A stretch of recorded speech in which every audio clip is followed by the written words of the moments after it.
ایک ساتھی نے خواب سے متعلق پوچھا ہے، انہوں نے خواب دیکھا ہے اور اکثر دیکھتے رہتے ہیں کہ وہ کسی باغ کے اندر ہے، خوبصورت باغ ہے، اور وہ باغ کو لگا رہے ہیں اور اسی طرح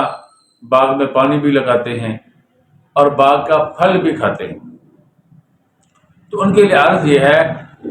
اس خواب کی تعبیر یہ ہے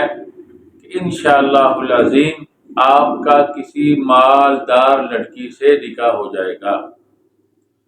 آپ کا کسی اچھے گھرانے میں رشتہ ہو جائے گا، اور اللہ رب العزت آپ کو نیک اولاد بھی عطا فرمائیں گے۔ تو یہ خواب آپ کا اچھا ہے، اس کی تعبیر بھی آپ کو بتلا دی ہے۔ دعا کیجیے اللہ رب العزت ہم سب کے جتنے بھی خواب ہیں سب کو ہمارے لیے اچھا بنا دے، اور ہمارے گناہوں کا جو وبال ہے اس سے ہم سب کی حفاظت فرمائے، ہمیں نیکی کی توفیق عطا فرمائے۔ وآخر دعوانا ان الحمدللہ